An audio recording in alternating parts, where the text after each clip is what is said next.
政3分钟，台南进步向前冲。破碎的石棉跟评价下不一样。它基本上是石棉还有水泥，它去混合而成的。石棉其实它是一种天然的，这个比较长的一个纤维。在制作石棉瓦的时候，其实会把这一个纤维打碎，让它变成比较短的纤维。我们可以看到石棉的健康危害里面，其实最主要的，它是从呼吸道进来，因为它是一个天然的纤维，不太会从我们的眼睛、皮肤进入。大部分在密闭的环境底下去使用的话，是安全无虞的。那唯一会有问题的就是，如果你把它抽出来，你就会暴露到。在安全使用，它就是在2层隔间里面的时候，在家务里面去量石棉纤维，事实上几乎都量不到了。在拆除作业的时候，会量到比较多。如果你真的本身要去做拆除或者捡拾石棉瓦，我们希望你还是要有适当的防护装备。这里面的装备稍微说明一下，第一个就是手套，这个手套基本上是防止刺穿的这个手套。另外一个就是因为如果你穿短袖，夏天你没办法穿长袖的时候，你穿短袖的时候呢，我们会提供这个袖套。那除此之外，事实上会有3个这种 N95 的口罩。除此之外，这个护目镜基本上是这样子。我们在工作指引上，基本上这个不是必要的。如果说因为你怕有一些扬尘混着，可能你也担心是有石棉，那我们建议这个也可以戴。当然，如果你本身有戴眼镜的话，事实上也不需要用到这个。所以但整组里面呢，这个防护包里面我们会提供这些东西。在捡拾的过程，因为提供了适当的袋子，所以只要放得进去袋子的，就尽量不要破碎它。那如果有太大片的情况底下，或者它已经碎得很细的话，你要用铲子把它铲起来，务必一定要用水去把它喷湿。那因为石棉纤维在湿润的情况下，它就不会飞扬在空气中，那就可以避免我们从呼吸道去暴露到。因为我们现在很多受灾的这个家户，事实上是大部分是老人家，对于一些作业他不太熟悉，就是说你现在有受损，先去跟公所讲，不然就跟环保局讲，我们有这样一个通报的程序。完了之后呢，你可能就要开始要拆，要装袋。那要装袋就是这样的防护装备。这个防护包基本上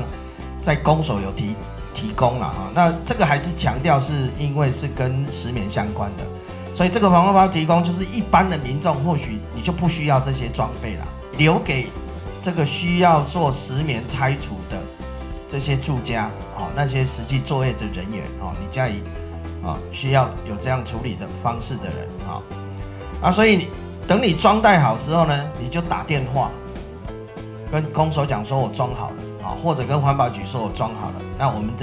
基本上现在在3天里面就会去跟你载走。事实上，我们本身是灾民啦，然后我们自己本身也有石棉瓦的建物，在风灾后那个屋顶完全破掉。那除了我们之外，事实上我们整个村庄几乎每一户，不能说全部，但是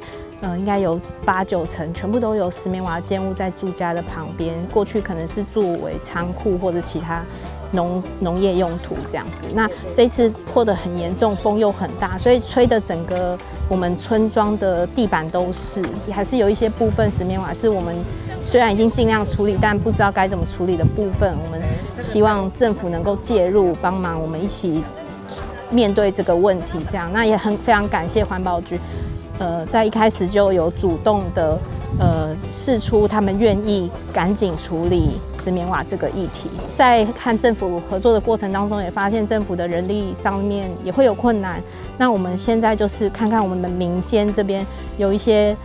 友好的团体，例如台南新芽这样，能不能或是其他的我们找其他的支点去把这些人力找进来我们灾区，然后用正确的方式，用保护自己的方式，一起来慢慢把这些散落在路边没有人捡的石棉瓦，把它整理起来，然后至少让居住在这里的人可以比较安心一点，这样子。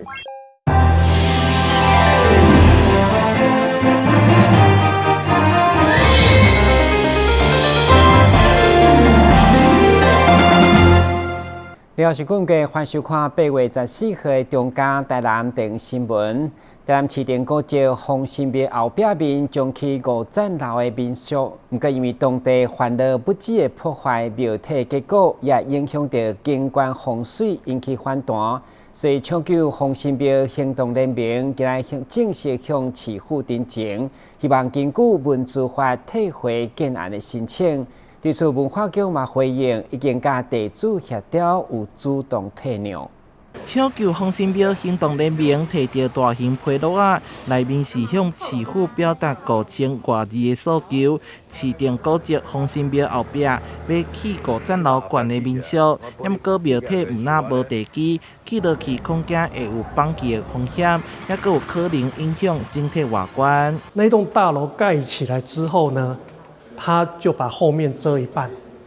那后面这一半呢，这个在风水上来说叫做壁刀煞。两岸的那些官员都是会先进封神庙这边朝拜，因为要过黑水沟是很困难的嘛，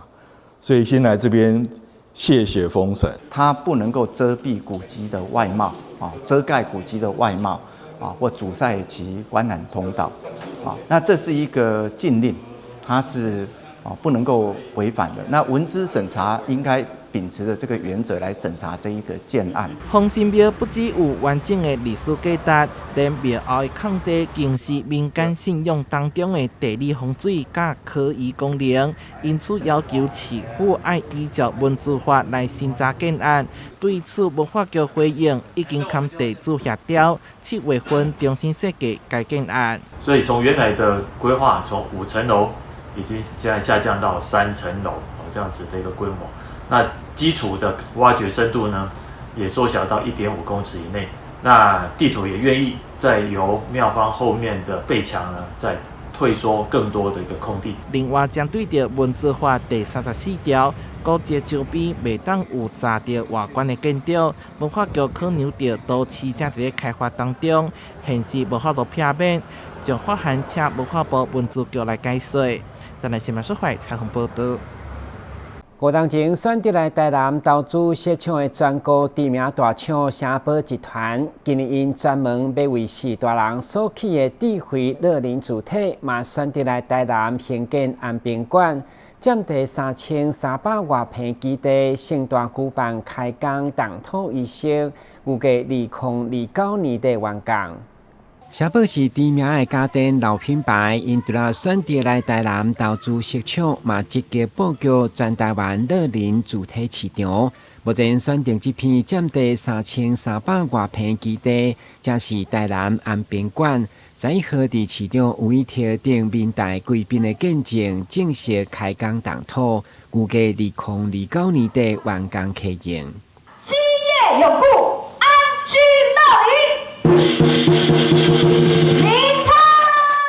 该企业除了伫新北市投资乐龄主体第1案，才选择伫安平古堡生活圈来开发。毛市长俄勒业界讲讲，对此已经78岁企业总裁嘛讲伊足急，一南一北，希望赶紧完工来好好享受。这个是高品质的总共有320个单位，那都是提供高品质的这个饭店式的管理，以及整体的医疗养生的服务哈，这个就是很适合这个森宝集团，也很适合总裁的理念。我们呢找了日本还有台湾最好的建筑师合作，然后参考日本的这个养老的方式，我们把它创造出一个新的，我们叫吉青村。会中包括立委陈天辉、嘉龙界等国际民代拢出席几乎动土典礼。面对超高龄社会服务型主体需求愈来愈大，嘛希望不只是富裕的老人，而是中产阶级拢带起。还有乐龄住宅盖科技化做得更好，但是也要平价，让大家都能够进来，都能够享受，这才是我们在推动长照非常重要的关键。对整个台湾、对台南、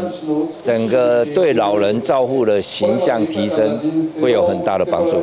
乐龄主体概念就是只用做无要卖，加上企业佫是发展智慧家庭的优势，成为60岁以上会当家己自理的健康老人一个新选择。台台南新闻军集采访报道。为了推广加速拯救生命，同时减少碳排健康观念，台南市天然自然会对109年开始，每个月初1、15拢发送素食便当，免费甲大家结缘，包含身份，只要需要就当去领。5档外来嘛，互因感受有需要弱势愈来愈多。伫中义路3段台南市天然自然会外口，靠近中道客满济乡亲，详细一看，原来是要领素食便当。自然会表示，因对109年开始，为了推广素食加健康，同时救助有需要人，每个月初1、15拢会分便当，或者是亲自煮饭菜，甲大家结缘。对120份到155份数量也无够。感受需要弱势愈来愈多。拢有去四界吼，帮忙这个困难的人，只要有写批来吼，阮去拢3000、5000，甲因斗3工安尼吼。啊，结果吼，迄一个，阮会走吼，安尼吼，感觉讲安尼走袂交对就对啦吼。啊，讲吼来发这个爱心便当吼。啊，推广大家食素食安尼吼，啊，对这个身体也较健康。啊，这个按这有会长辈吼，来遮做伙吼，初15来遮大家做伙，艰苦人愈来愈侪安尼嘿。哦，拢逐栋哦，人叉安尼100几个人安尼嘿。一贯的老店团赛，但水车先得过身以后，伊的囝儿为了感染伊的问题，所成立的台南市天然自然会，对108年会址献建完成，就开始推动公益慈善、急难救助。这摆洪灾嘛，动员志工全力来投入。理解会除了持续救助弱势，嘛透过读经、讲道理，甲大家结缘。台南新闻军集采访报道。桂林农会今年成立拄好100周年，为了庆祝这个重要日子，同时行销桂林石屉甲神秘等特色农产。农会8月16要伫桂林文化中心办石屉节活动。虽然今年石屉因为气候甲风台影响，产量只剩4成，不过农会表示有专业的果农跨过分区收成，所以活动当中也是有真侪石屉会当选卖。桌顶上每一个石屉看起来拢相当的水甲美味，实在无简单。因为今年年菜气候因素影响受损，加上最近风台甲大雨，互今年桂林的石屉减产超过6成。所以每一粒会当抢起的石屉拢特别珍贵。这一次归仁的释迦虽然受到台风的影响但是我们的释迦都很经营释迦的场面，相信我们的释迦会把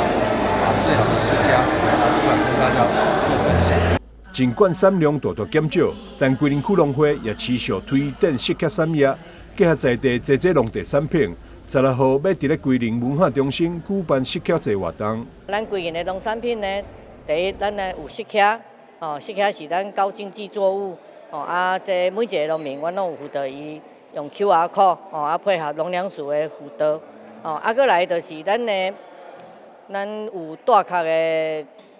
绿竹笋，熟的过来就是咱大潭那边还有一个活水菱角，目前嘛是盛产当中啦，过来就是咱的蜂蜜，咱桂林农会有咱的蜂蜜的产销班，咱有伫台南市比赛，有6个蜂农拢得到头奖甲咱的得奖。记者会上看到石屉、菱角、鲜米以及素食等，拢会伫石屉节当天适当贩售，还有得奖蜂农以及意式冰淇淋业者家己生产优质产品。释迦节的活动，我们特别定制了2款释迦有关的冰淇淋，一款是纯释迦的雪酪，它不含牛奶，完全是释迦的果肉，所以它的释迦风味表现会比较强烈。那另外一款是我们把它做成释迦的调酒，里面有释迦酒、罗勒，然后还有我们的释迦果肉。2025桂林石屉节当天，除了有精彩表演甲互动游戏外，还有60几担台南各区的农特产品等，想要采购当季的石屉，现场嘛有展售，乡亲千万要把握这次的机会。台南新闻张秀仪采访报道。旅游景点、私房秘境、农底家，特色美食、百里哉。生活时事抢先报。中嘉新闻周报，深耕在地，放眼全国，掌握最新地方资讯。每周六下午1点，就在高雄都会台。咱平伊选伫暑假期间办理 ABC 急救夏令营，今年已经是第4届，吸引100多位小朋友参加。所课程用轻松趣味的方式来学习，不止教大家急救的方法，也要让小朋友利用黄金急救的时间来拯救生命。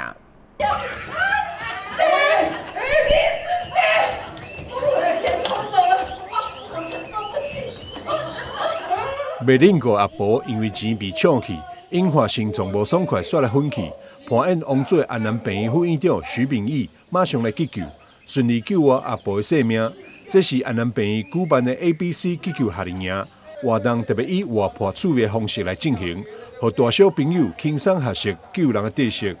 借着一些短剧啊、带动唱啊、一些生动活泼的一个教学方式，让小朋友呢学会各种的急救常识，让他们把这些急救常识深植在他们的心里。我们这个急救教育呢，希望能够从根做起。别忘记，好，练习气，好，抢救心脏，开电源。为增加学员学习效果，院方也以带动唱方式，让小朋友借由歌词歌曲提醒，加深印象。若是临时需要急救时，袂惊吓乱了脚步。我觉得这个活动是非常好，因为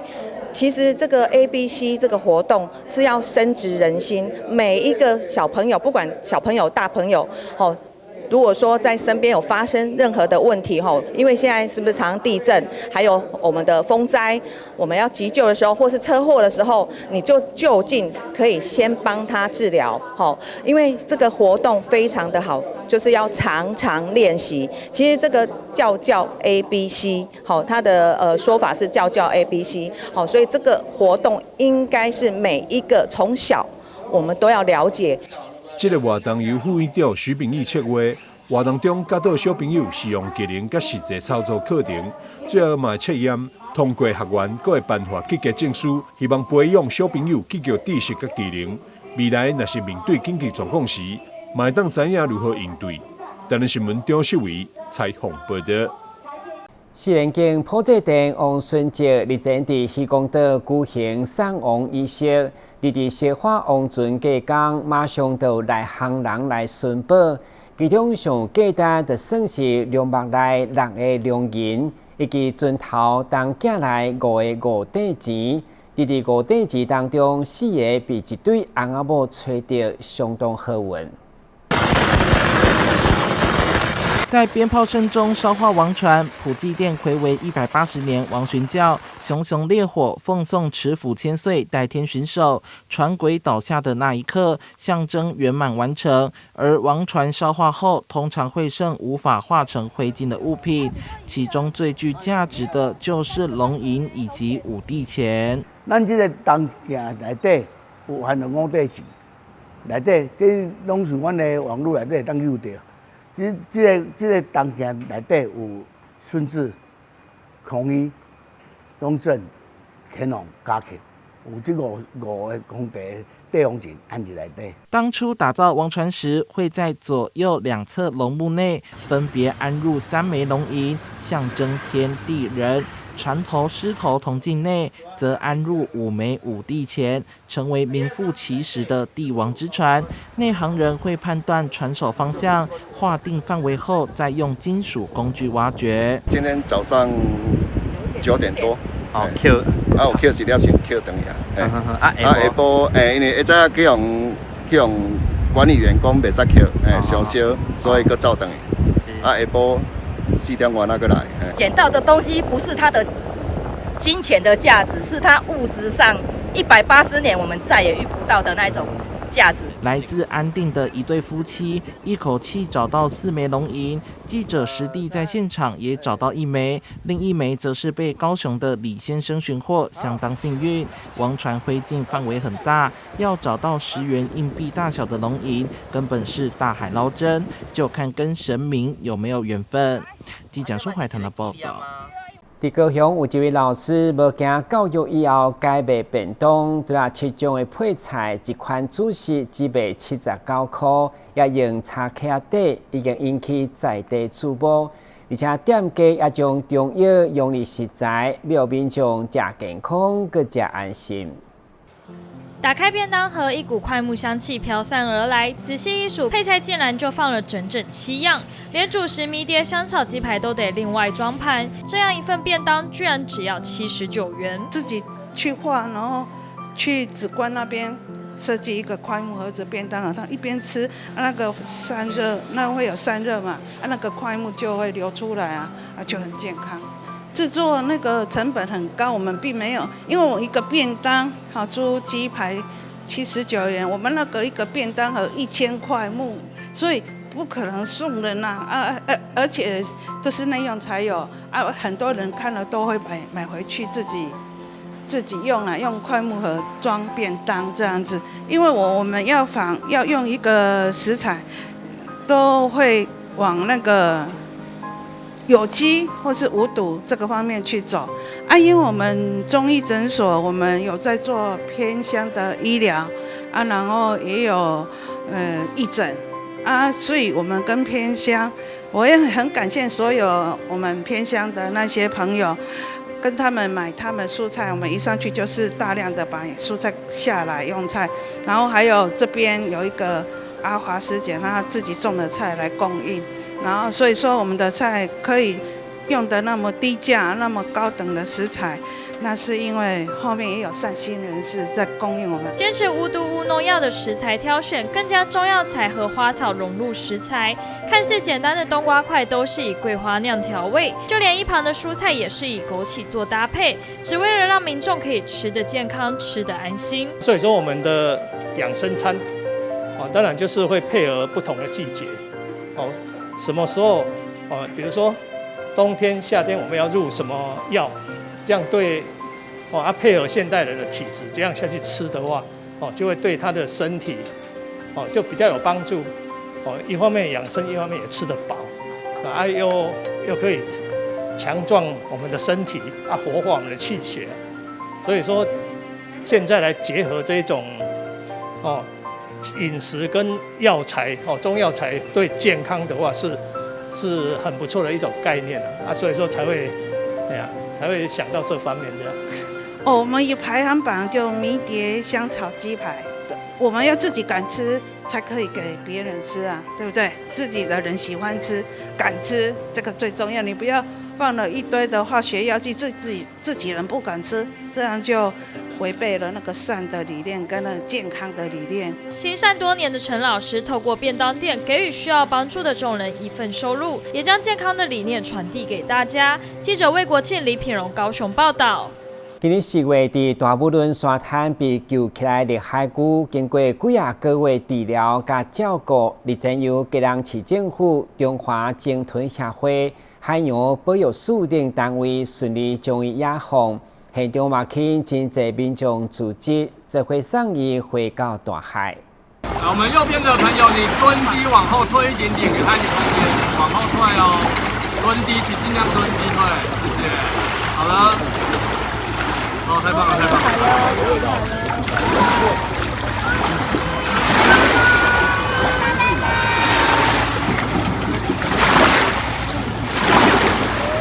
前方的朋友要后退一点点哦。在保育人员和现场民众的欢送下，已经恢复健康的绿蜥龟蛤蟆，开心奋力地游向大海。那我们野放活动就结束了。这只绿蜥龟当初被发现时，因为被渔网缠绕，奄奄一息，差点要截肢。幸好在中华鲸豚协会兽医团队跟台大动物医院合作下，成功控制感染，让绿蜥龟能重返熟悉的大海。所以刚刚可能有朋友有听到我说，它是一只脚在地狱的海龟，是这个原因，就是它其实是原本就进来的时候，我们的兽医师是直接跟我讲说，高哥，我觉得这次机会不大，我们可能要有准备要剖它。对，那个时候我们的想法就是，那我们就准备吧。对，我真的是准备吧，就是有可能会要死掉后解剖，然后来了解死因。但在经过协会的治疗，还有我们的合作的医疗单位台大动物医院的大动物实验室共同合作下，我们就让它从一个非常危急的状态，一直慢慢把它拉到正常。但这个过程中还出现了一些插曲，就是因为它缠绕的地方它是严重坏死，所以它的左手就是左前肢原本是完整的，后来就开始从指尖开始慢慢的腐烂，然后骨头开始露出来，就一直断掉。那这个时候就会出现一个问题，要不要截肢？但是我们会希望就是我们那时候评估就是，因为它整个左手的状态只有下半截是不正常的，所以如果我们截掉的话，就会变成让有一半正常的组织都会拿掉，这好像不太符合它，在它就未来回到海里面的话，可能它的竞争力会变低，所以我们就决定我们用比较积极照护的方式，就很频繁的给药、打抗生素的模式，然后想办法去让他的左手尽量的保护下来。那后来运气很好的，我们整个左前肢保护了一半。那经过3个月的这个救护跟养护跟治疗啊，那现在也可以自由游泳，然后进食啊、呼吸都非常正常，也达到野放的标准。所以在这个8月8号昨日这个父亲节的时候，我们就选择在他当初搁浅的这个大武仑沙滩来进行野放。那有很多的团队来一起来欢送他，大部分都是一直关注这个海龟的这些民众那有鲸豚协会，有海巡署，然后还有我们海保署的这个北区保育站等等的单位一起来做野放。成功的救援行动，市府产发处感谢海洋保育署、海巡署同仁、中华鲸豚协会、台大动物医院跟东北角瓦格纳救生队与热心市民的通报。市府也将持续携手各单位守护，让基隆的海洋生态能永续发展。记者黄少明、黄日升、陈淑平基隆报道。感谢收看8月14號的中嘉台南電影新聞，我是顧文傑，咱再會。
汽机车行经路口，请放慢车速，注意周围人车，并礼让行人优先通过，避免转弯死角。记得到路中心点再转哦。小心，行人也要遵守交通规则哦，请依照交通号志指示，走在行人穿越道上，专心快步通过，并随时注意车辆的动态，在安全处所等待，确认绿灯秒数足够再过马路哦。车辆慢暂停，行人安全行。内政部警政署关心您。以后你们想做什么工作啊？我想当建筑师，盖很厉害的房子。我要当少年股神，投资赚很多钱。啊！少年股神？真的啦！这个群组里面大家都说老师报的名牌很准，稳赚不赔。这么夸张？一定是诈骗。政府及柜买中心一直在宣导，不要加入陌生群组，不要随便相信名牌，稳赚不赔都是骗人的。你们知道吗？台湾即将迎来新的里程碑。